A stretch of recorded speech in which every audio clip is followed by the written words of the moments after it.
नमस्ते, मेरा नाम है दीक्षा ठाकुर और आप मुझे देख रहे हैं श्री विश्वनाथ IAS एकेडमी से। जैसे कि आपको पता है कि हमने आने वाला जो पटवारी एग्ज़ाम है उसके लिए एक सीरीज़ स्टार्ट करी है, तो उसी सीरीज़ में जो है वो आज हम उसका सेकंड पार्ट जो है वो डिस्कस करने वाले हैं।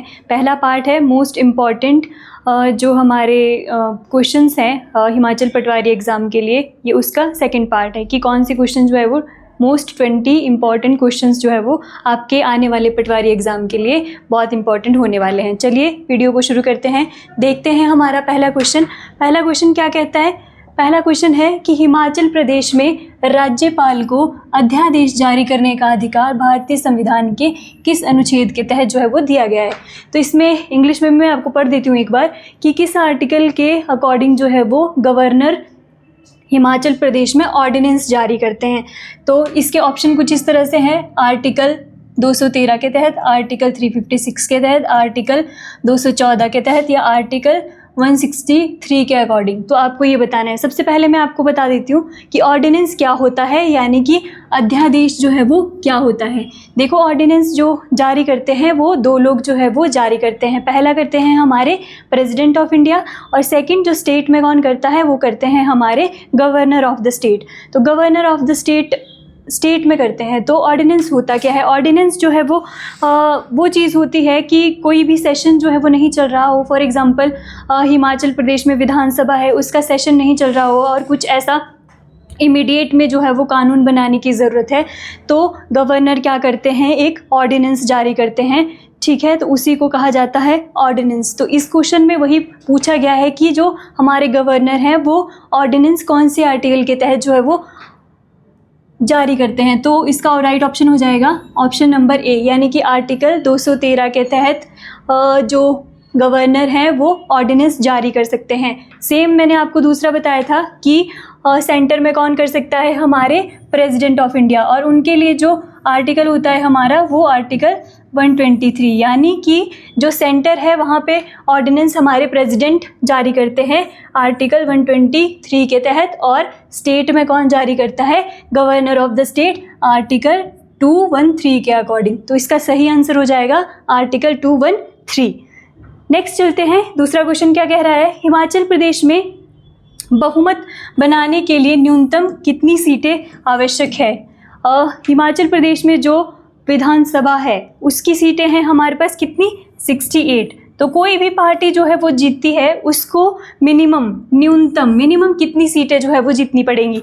तो कितना रहता है हमारा, 50% +1 का रहता है। तो इसका 50% यानी कि 34 और उसमें +1 एक यानी कि 1, यानी कि 35 सीट्स। हिमाचल प्रदेश में कोई भी पार्टी को मेजॉरिटी से, गठबंधन की बात नहीं कर रही हूँ, मेजॉरिटी से अगर सरकार बनानी है तो उसको अकेले कितनी सीटें जीतनी होंगी, 35 सीटें जो है वो जीतनी होंगी। तभी जो है वो हिमाचल प्रदेश में बहुमत से कोई भी पार्टी है वो सरकार बना सकती है।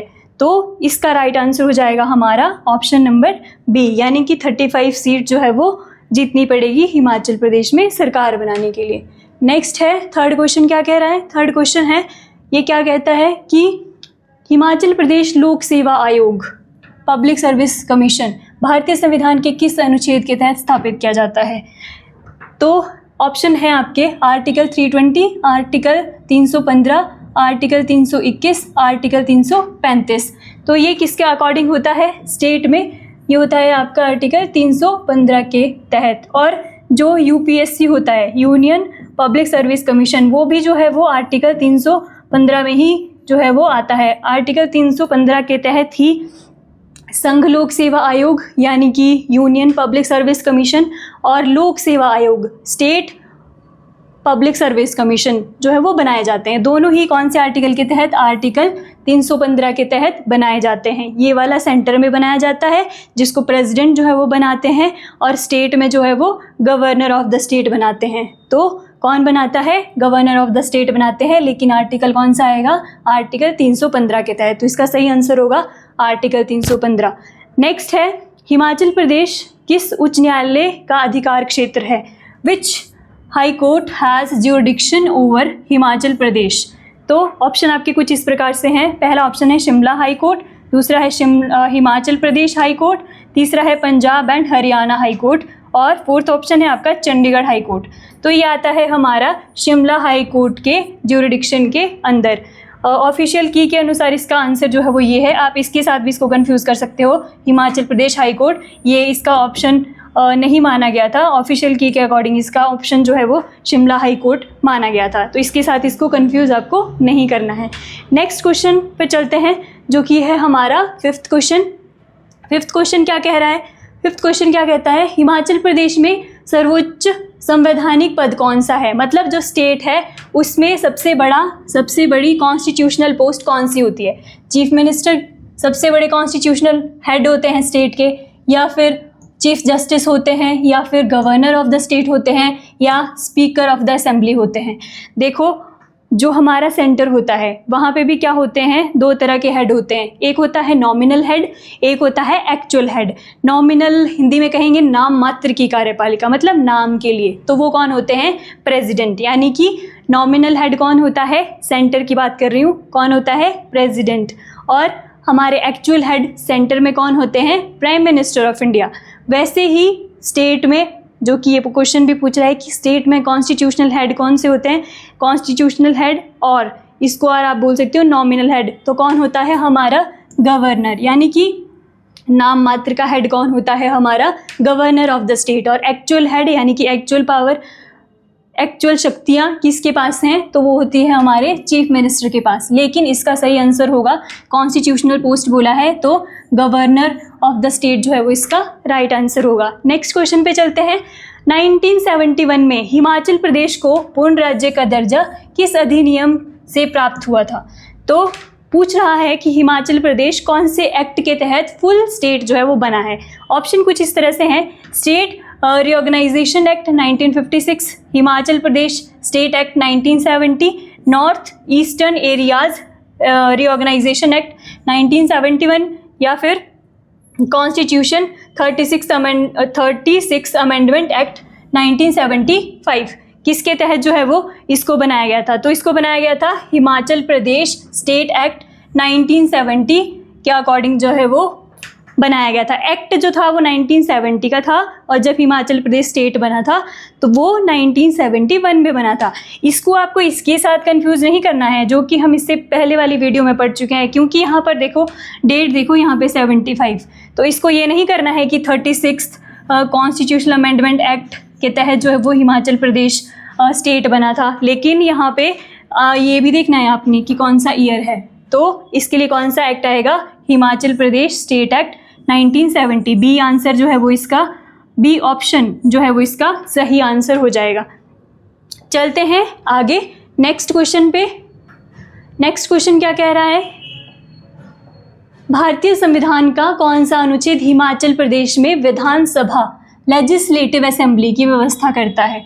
लेजिस्लेटिव असेंबली कौन से एक्ट, कौन से आर्टिकल के तहत जो है वो बनाई जाती है? तो ऑप्शन है आपके आर्टिकल 368 से, आर्टिकल 170 से, आर्टिकल 171 से, या आर्टिकल 169 से। तो मैं आपको चारों आर्टिकल बता देती हूँ, क्योंकि ये वाले आर्टिकल बहुत कंफ्यूजिंग है। तो पहले तो इसका सही आंसर देखते हैं कि इसका ऑप्शन ए होगा, आर्टिकल 168। तो आर्टिकल 168 क्या कहता है हमारे कॉन्स्टिट्यूशन का? कि राज्यों के लिए विधानसभा होगी। लेकिन आप इसको कंफ्यूज करोगे किसके साथ? आर्टिकल 170 के साथ। इसमें क्या है?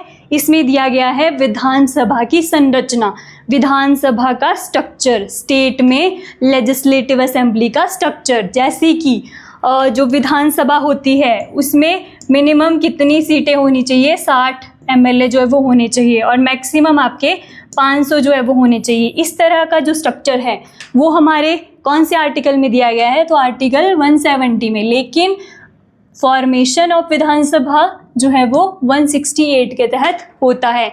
फिर है आपका आर्टिकल 171 या और आर्टिकल 169। आर्टिकल 169 जो है वो विधान परिषद यानी कि लेजिस्लेटिव काउंसिल से रिलेटेड है। इस एक्ट के अकॉर्डिंग राज्यों में, स्टेट में लेजिस्लेटिव काउंसिल का गठन किया जाता है। और यहाँ पे क्या है? आर्टिकल 171 क्या कहता है? ये कहता है कि स्टेट में जो लेजिस्लेटिव काउंसिल है उनका स्ट्रक्चर कैसा होगा? तो ये उसके बारे में बात करता है। तो सारे ही दो ये जो चारों आर्टिकल है ये लेजिस्लेटिव असेंबली और लेजिस्लेटिव काउंसिल से रिलेटेड है। तो थोड़ा बहुत आपको इसमें कन्फ्यूज़न हो सकता है, लेकिन इसको आपको अच्छे से देखना है कि किस में जो है वो फॉर्मेशन लिखी गई है, किस में लेजिस्लेटिव असेंबली का स्ट्रक्चर जो है वो लिखा गया है। नेक्स्ट क्वेश्चन पे चलते हैं। Question number 8, which of the following districts has the highest number of assembly constituencies in Himachal Pradesh. तो कुल मिला के ये पूछना चाह रहा है कि हिमाचल प्रदेश में विधानसभा की सीटों के बारे में बताओ कि कौन सी डिस्ट्रिक्ट में सबसे क्या पूछा है इसमें सबसे अधिक जो है वो है। तो मैं आपको बता देती हूँ, कांगड़ा में आपकी हाईएस्ट है 15। तो ऑप्शन ए के अकॉर्डिंग इसका सही आंसर भी ए ही होगा, लेकिन मैं आपको बाकी के भी बता देती हूँ। जैसे मंडी में 10 है, शिमला में 8 है, सोलन में आपकी 5 है। उसी के अकॉर्डिंग आगे भी बता देती हूँ, सिरमौर में भी आपकी जो है वो 5 ही होती हैं। और उसके बाद इतना ही इसमें देखते हैं। कांगड़ा में आपकी सबसे हाईएस्ट है 15, मंडी में आपकी 10 होंगी, और शिमला में आपकी 8 होंगी, और सोलन में 5 है, सिरमौर में भी 5 है। तो इसका आंसर जो है वो सबसे ज़्यादा की बात पूछ रहा है, तो सबसे ज़्यादा कहाँ पर होती है? कांगड़ा डिस्ट्रिक्ट में जो है वो सबसे ज़्यादा विधानसभा की सीटें हैं। चलते हैं आगे नेक्स्ट क्वेश्चन पे। नेक्स्ट क्वेश्चन हमारा क्या कह रहा है? नेक्स्ट क्वेश्चन कह रहा है हिमाचल प्रदेश विधानसभा को भंग करने की शक्ति किसके पास होती है? जो देखो, दो चीज़ें होती हैं। सेंटर में हमारे 2 हाउसेज होते हैं, 2 सदन होते हैं, जिसमें होता है लोकसभा और राज्यसभा, जिसमें लोकसभा डिज़ोल्व हो सकती है, राज्यसभा हमारा परमानेंट हाउस है। उसी तरीके से हिमाचल प्रदेश में और स्टेट्स की बात करें तो वहाँ पे भी 2 हाउसेज होते हैं, लेकिन सभी स्टेट में 2 हाउसेज नहीं होते हैं। हिमाचल प्रदेश में भी सिर्फ 1 हाउस है, विधानसभा। तो विधानसभा डिज़ोल्व हो सकती है। लेजिस्लेटिव काउंसिल, जिसे हम विधान परिषद बोलते हैं, वो एक परमानेंट हाउस होता है, वो डिज़ोल्व नहीं होता। तो यहाँ पे पूछ रहा है कि विधानसभा डिज़ोल्व करने की जो पावर है वो किसके पास है? तो ऑप्शन आपके हैं, प्रेसिडेंट ऑफ इंडिया करेंगे, या गवर्नर करेंगे, या चीफ मिनिस्टर के पास ये पावर है, या स्पीकर ऑफ असेंबली के पास पावर है। तो विधानसभा को डिज़ोल्व करने की जो पावर है वो है हमारे गवर्नर ऑफ द स्टेट के पास, इनके पास ये पावर होती है। तो ऑप्शन बी आपका करेक्ट आंसर हो जाएगा। नेक्स्ट पे चलते हैं, who is the custodian of the constitution in Himachal Pradesh. Himachal Pradesh में संविधान का संरक्षक कौन होता है? चीफ मिनिस्टर होते हैं, चीफ जस्टिस होते हैं, गवर्नर होते हैं, या फिर स्पीकर होते हैं? तो स्टेट में कॉन्स्टिट्यूशन का जो संरक्षक होता है वो होते हैं हमारे चीफ जस्टिस। जो स्टेट्स में हाई कोर्ट्स होते हैं उसके जो चीफ जस्टिस होते हैं वो क्या होते हैं? संरक्षक होते हैं हमारे कॉन्स्टिट्यूशन के स्टेट में। और ओवरऑल कौन होता है? सुप्रीम कोर्ट ऑफ इंडिया जो है वो होता है। नेक्स्ट क्वेश्चन पे चलते हैं, 11th पे। हिमाचल प्रदेश किस वर्ष पार्ट सी स्टेट जो है वो बना था? तो मैं आपको बता देती हूँ, जब फॉर्मेशन होती है हिमाचल प्रदेश की तो होती है हमारी 15 अप्रैल 1948 को। प्रीवियस वीडियो में भी दोबारा से चीज़ें आ रही हैं तो आपकी चीज़ें रिवाइज हो रही होंगी। तो 15 अप्रैल 1948 को हिमाचल प्रदेश बना था। तो उस टाइम पे उसका स्टेटस क्या था कि चीफ कमिश्नरी प्रोविंस था। उसके बाद 1948 से 1951 तक वो चीफ कमिश्नरी प्रोविंस ही रहा। फिर 1951 से लेकर 1956 तक क्या होता है? हिमाचल प्रदेश पार्ट सी स्टेट रहता है। तो 1951 में जो है वो बनता है, तो इसका ऑप्शन बी से ही होगा, और 1956 तक जो है वो रहता है। फिर 1956 में क्या होता है? 1956 में हिमाचल प्रदेश क्या होता है? यूटी बनता है, यूनियन टेरिटरी जो है वो बनता है। और फिर 1956 से लेकर 1971 तक हिमाचल प्रदेश जो है वो यूनियन टेरिटरी रहता है। उसके बाद 1971 में हिमाचल प्रदेश फुल स्टेट जो है वो बन जाता है। तो ये एक्स्ट्रा इन्फॉर्मेशन थी, आप इसको भी ध्यान रखें क्योंकि क्वेश्चन यहाँ से भी जो है वो पूछे जाते हैं। लेकिन इस क्वेश्चन का आंसर क्या होगा? हमारा ऑप्शन बी होगा। 1951 में हिमाचल प्रदेश को पार्ट सी जो है वो स्टेट का दर्जा दिया गया था। हाँ, तो पार्ट सी स्टेट के बारे में हम देख रहे थे कि कब दिया गया था। तो इसका सही आंसर मैंने आपको बता दिया, 1951 जो है वो इसका सही आंसर होगा। नेक्स्ट पे चलते हैं, नेक्स्ट क्वेश्चन जो है वो क्या कह रहा है, नेक्स्ट क्वेश्चन है हिमाचल प्रदेश विधानसभा किस प्रकार की विधायिका है। The Himachal Pradesh legislative assembly follows which type of legislature. जैसे मैंने आपको बताया कि सेंटर में 2 हाउसेस होते हैं हमारे, लोकसभा और राज्यसभा। कहीं कहीं स्टेट्स में जो है वो 2 हाउसेस भी हैं, जैसे हमारा यूपी, वहाँ पे विधानसभा भी है, विधान परिषद भी है। लेकिन हिमाचल में कैसा है, हिमाचल में एक ही जो है वो हाउस है, यानी कि यूनिकैमरल है, एक सदनी है। हमारे यहाँ पर विधानसभा ही है, विधान परिषद जो है वो नहीं है। तो हमारे यहाँ पर कैसा है, सिर्फ एक ही सदन है, यानी कि एक सदनी है, यूनिकैमरल एक सदनी, एक सदन ही है जो कि है हमारा विधानसभा। तो इसका सही आंसर क्या हो जाएगा, ऑप्शन बी। फिर चलते हैं नेक्स्ट पे, which of the following is not considered as a major political party in Himachal Pradesh. Himachal Pradesh में निम्नलिखित में से कौन सी प्रमुख राजनीतिक पार्टी नहीं मानी जाती है। पहला ऑप्शन है हमारा INC, इंडियन नेशनल कांग्रेस, दूसरा है भारतीय जनता पार्टी, तीसरा है आम आदमी पार्टी, फोर्थ है हमारा शिवसेना। तो आपको पता ही होगा, जब भी हिमाचल प्रदेश में इलेक्शन जो है वो शुरू हुए हैं तो ज़्यादातर यही पार्टियां, इन्हीं पार्टी का जो है वो डोमिनेंस ज़्यादा जो है वो देखने को मिलता है। या तो कांग्रेस की सरकार आती है या फिर बीजेपी की जो है वो सरकार आती है, तो ये पार्टियां तो होगी।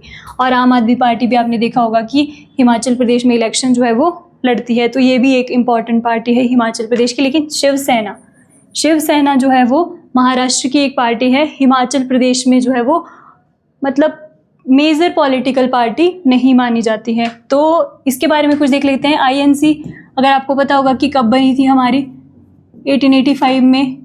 और ये दूसरी है हमारी BJP, ये कब बनी थी, 1980 में। सिर्फ BJP की बात कर रही हूँ मैं, जनसंघ और उसकी बात नहीं कर रही हूँ, मैं इनकी बात कर रही हूँ जब भारतीय जनता पार्टी बनी थी 1980 में। आम आदमी पार्टी हमारी अब की 2012 में जो है वो बनती है। शिवसेना बहुत पुरानी है, 1966 से ये पार्टी बनी हुई थी महाराष्ट्र में, ठीक है। उसके बाद नेक्स्ट क्वेश्चन पे चलते हैं। इसका ऑप्शन हमने देख लिया है, ऑप्शन डी जो है वो इसका करेक्ट आंसर होगा। नेक्स्ट पे चलते हैं, कौन सी हिमाचल प्रदेश की क्षेत्रीय पार्टी यानी कि रीजनल पार्टी सुखराम, पंडित सुखराम द्वारा गठित की गई थी और बाद में कांग्रेस में विलयित हुई थी। कांग्रेस में विलय का हो गया था। तो कुल मिला के ये पूछना चाह रहे हैं कि जो पंडित सुखराम जी थे उनके द्वारा हिमाचल प्रदेश में कौन सी पार्टी बनाई गई थी। तो ऑप्शन आपके हैं हिमाचल विकास कांग्रेस, हिमाचल परिषद, हिमाचल प्रदेश फॉरवर्ड ब्लॉक और हिमाचल स्वराज पार्टी। कौन सी जो है वो बनाई गई थी, तो उनके द्वारा बनाई गई थी हिमाचल विकास कांग्रेस। 1998 में उन्होंने अपनी एक अलग पार्टी जो है वो बनाई थी और उस टाइम पर उनकी पार्टी ने बहुत इम्पॉर्टेंट रोल प्ले किया था सरकार बनाने के लिए, क्योंकि उन्होंने उस टाइम पे उनकी पार्टी ने 5 सीटें जीती थी। उन्होंने अलग पार्टी बनाई थी 1998 में और उनकी पार्टी ने 5 सीटें जीती थी। और उस टाइम पे जैसे कि मैंने आपको बोला कि हिमाचल प्रदेश में 2 ही पार्टियां मेजर थी, INC इंडियन नेशनल कांग्रेस और जनता पार्टी। तो इन्होंने क्या किया था, किसी भी 1998 में हुआ क्या था कि इनमें से किसी भी पार्टी को बहुमत नहीं मिला था। तो फिर इनकी हेल्प से प्रेम कुमार धूमल जो हिमाचल प्रदेश के मुख्यमंत्री थे उस टाइम पे, उन्होंने सरकार बनाई थी इनकी मदद से, क्योंकि किसी भी पार्टी को मेजॉरिटी नहीं मिली थी उस टाइम पे, बहुमत नहीं मिला था। तो काफ़ी इम्पॉर्टेंट रोल इन्होंने प्ले किया था 1998 में सरकार बनाने में, ठीक है। बाद में इसका जो मर्ज हो गया था वो कांग्रेस में हो गया था, लेकिन बनाई किसने थी ये पार्टी, पंडित सुखराम जी ने जो है वो ये पार्टी बनाई थी। नेक्स्ट क्वेश्चन की बात करते हैं। नेक्स्ट क्वेश्चन क्या कह रहा है, हिमाचल प्रदेश में विधानसभा चुनाव में कुल हिमाचल प्रदेश विधानसभा चुनाव में कुल 1952 में हिमाचल प्रदेश विधानसभा चुनाव में कुल कितनी सीटें थी। उस टाइम पे कितनी सीटें थी हमारी, टोटल सीट्स जो थी वो थी हमारी 36 और 24 जो सीट जीती थी वो जीती थी कांग्रेस ने, जिससे ही हमारे स्टेट के पहले चीफ मिनिस्टर जो है वो बने थे कौन, डॉक्टर यशवंत सिंह परमार। तो इसका आंसर हो जाएगा 36 जो सीट्स थी उस टाइम पे थी, 38 मत लगा देना क्योंकि 1952 जो है वो ईयर पूछा है। तो उस टाइम पे कितनी थी हमारी 36, और 36 में से जब इलेक्शन हुए थे तो कांग्रेस ने जीती थी हमारी 24, और फिर ही जो है वो हमारे डॉक्टर यशवंत सिंह परमार हमारे पहले CM बने थे। नेक्स्ट क्वेश्चन पे चलते हैं। हिमाचल प्रदेश में चुनाव बाकी देश से जल्दी क्यों हुए? जैसे कि मैंने आपको बताया था प्रीवियस वीडियो में कि हिमाचल प्रदेश में इलेक्शन शुरू हो गए थे 1951-52 लिखते हैं हम जब हिमाचल प्रदेश में पहले चुनाव होते हैं, तो हिमाचल प्रदेश में 51 में जो है वो इलेक्शन शुरू हो गए थे। तो यही पूछ रहे हैं कि पहले शुरू होने का रीज़न क्या था। तो इसमें ऑप्शन है कि एडमिनिस्ट्रेटिव रीज़न था या पॉलिटिकल चीज़ें थी या फिर winter, severe winter and snowfall, local festival, किसकी वजह से जो है वो पहले हुए थे। तो आपको पता ही है हमारे यहाँ पर स्नोफॉल और जो विंटर होता है उस टाइम पे जो हमारे हाई एल्टीट्यूड वाले जो डिस्ट्रिक्ट्स हैं वहाँ पर कोई कुछ भी चीज़ें पहुँचाना वहाँ पे करना आसान नहीं होता, इसीलिए इलेक्शन कमीशन ने क्या डिसाइड किया था कि यहाँ पर जो है वो इलेक्शन पहले करवाए जाएंगे। जैसा कि आप अभी भी देख रहे होंगे जो हमारे सेंसस होंगे वो अनाउंस हो गया है कि 2027 में भारत में सेंसस होंगे। तो सेंसस जो है वो पहले ही कहाँ कंडक्ट करवाए जाएंगे? हिमाचल प्रदेश में। क्यों? क्योंकि यहाँ की जो वेदर कंडीशन है उसके चलते हिमाचल प्रदेश में सेंसस भी जो है वो पहले ही शुरू कर दिए जाएंगे। लेकिन यहाँ पे क्या पूछ रहा है कि इलेक्शन क्यों हुए थे जल्दी? क्योंकि यहाँ पे वेदर कंडीशन, स्नोफॉल और विंटर वगैरह की जो कंडीशंस थी उसके चलते ही हिमाचल प्रदेश में इलेक्शन पहले करवा दिए गए थे। नेक्स्ट हम देखते हैं दूसरा क्वेश्चन 17th, यूनियन टेरिटरी के रूप में कब पुनः टेरिटोरियल काउंसिल को विधानसभा के रूप में स्थापित किया गया? देखो जब हमारे इलेक्शन हुए थे उस टाइम पे 1951-52 में, उस टाइम पे हमारे पास विधानसभा थी, लेकिन जब क्या हुआ ये टेरिटोरियल काउंसिल बनी 1956 में, विधानसभा को ख़त्म कर दिया गया और टेरिटोरियल काउंसिल को बना दिया गया। तो ये क्वेश्चन पूछ रहा है कि ये टेरिटोरियल काउंसिल जो है वो को कब ख़त्म करके इसको दोबारा से विधानसभा दी गई हिमाचल प्रदेश को? तो कब दी गई? ऑप्शन देख लेते हैं पहले। 1956, 1963, 1967 और 1971। तो हमारे यहाँ पे 1963 में दोबारा जो है वो इस टेरिटोरियल काउंसिल को ख़त्म करके विधानसभा बनाई गई थी। कब? 1963 में। तो इसका सही आंसर होगा ऑप्शन बी 1963। चलते हैं हम आगे। नेक्स्ट क्वेश्चन हमारा क्या कहता है? नेक्स्ट क्वेश्चन है क्या कहता है, हिमाचल प्रदेश में विलय हुई अधिकांश रियासतें ब्रिटिश काल में किस प्रांत से थी? मतलब जो मैक्सिमम रियासतों का मर्ज हुआ था, जब हम पढ़ते हैं कि हिमाचल प्रदेश 1948 में बना था तो 30 रियासतों को मिलाकर बना था, तो यहाँ पे पूछ रहा है कि सबसे ज़्यादा रियासतें कहाँ से थी?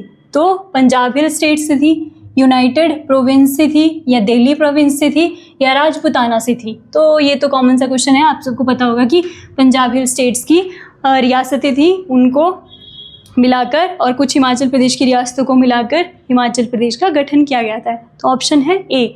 नेक्स्ट है, who was appointed as the first chief commissioner of Himachal Pradesh in 1948? मैंने आपको बताया कि जब हिमाचल प्रदेश बना था 15 अप्रैल 1948 को, तो उस टाइम पे उसका स्टेटस क्या था?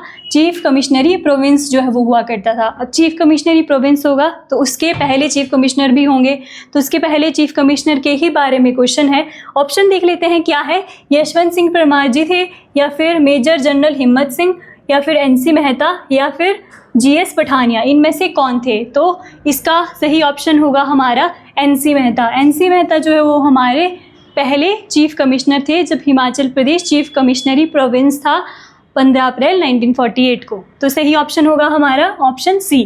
फिर लास्ट क्वेश्चन पे आते हैं। लास्ट क्वेश्चन क्या कह रहा है, हिमाचल प्रदेश में पहाड़ी रियासतों के एकीकरण में किस राष्ट्रीय नेता की भूमिका मुख्य थी? पहला ऑप्शन है सरदार वल्लभ भाई पटेल, दूसरा ऑप्शन है डॉक्टर राजेंद्र प्रसाद, तीसरा ऑप्शन है पंडित जवाहरलाल नेहरू, लास्ट ऑप्शन है मौलाना आज़ाद। तो जैसा कि हम देखते हैं कि रियासतें हैं, जैसे कि जब हमारा देश आज़ाद हुआ तो बहुत सारी यहाँ पे रियासतें थी, उन रियासतों को मर्ज किया गया। तो उन रियासतों को मर्ज करने में भी सबसे ज़्यादा इम्पॉर्टेंट रोल था हमारा किनका? सरदार वल्लभ भाई पटेल का, जिनको भारत का Bismarck, iron man of India जो है वो कहा जाता है। तो इनको ही पहाड़ी रियासतों के एकीकरण के लिए भी जो है वो इन्होंने बहुत इंपॉर्टेंट रोल प्ले किया था, पहाड़ी रियासतों के एकीकरण में भी। तो ये कौन थे? हमारे सरदार वल्लभ भाई पटेल। अगर आपको याद होगा कि जब संविधान सभा बनी थी, हमारी कॉन्स्टिट्यूशन असेंबली बनी थी, तो वहाँ पे भी जो कमेटियाँ थी बहुत सारी, उसमें भी जो प्रोविंस के लिए कमेटी थी उसके हेड भी कौन थे? हमारे सरदार वल्लभ भाई पटेल थे। नेक्स्ट ऑप्शन है हमारा डॉक्टर राजेंद्र प्रसाद, बिहार से थे, हमारे फर्स्ट प्रेसिडेंट ऑफ इंडिया थे, 2 बार बनने वाले एकमात्र प्रेसिडेंट ऑफ इंडिया हैं। बिहार से थे, बिहार गांधी भी इनको जो है वो कहते हैं। पंडित जवाहरलाल नेहरू के बारे में तो आपको पता ही है कि हमारे पहले जो है वो प्रधानमंत्री थे। मौलाना आज़ाद के बारे में मैं आपको एक बात बताती हूँ कि मौलाना आज़ाद का एक न्यूज़पेपर जो है वो बहुत इंपॉर्टेंट है, जो कि एग्ज़ाम में पूछा जाता है, जिसका नाम है अल हिलाल। अल हिलाल नाम का जो है वो न्यूज़पेपर जो है वो इनका था, मौलाना आज़ाद का। और ये जो INC है हमारी, इंडियन नेशनल कांग्रेस को जो सेशन हुआ करते थे उस टाइम, उस सेशन के सबसे कम उम्र में अध्यक्ष बनने वाले भी कौन थे? हमारे मौलाना आज़ाद थे। तो ये कुछ क्वेश्चंस थे हमारे, जो कि 20 इंपॉर्टेंट क्वेश्चंस थे, जिसका पार्ट 2 मैंने आपको करवाया। तो इसका अगर आपको PDF चाहिए तो आप हमारे टेलीग्राम चैनल से जुड़ सकते हैं, वहाँ से आप इसको डाउनलोड कर सकते हैं। तो आज की वीडियो में इतना ही, मिलते हैं आपसे नेक्स्ट वीडियो में। धन्यवाद, जय हिंद।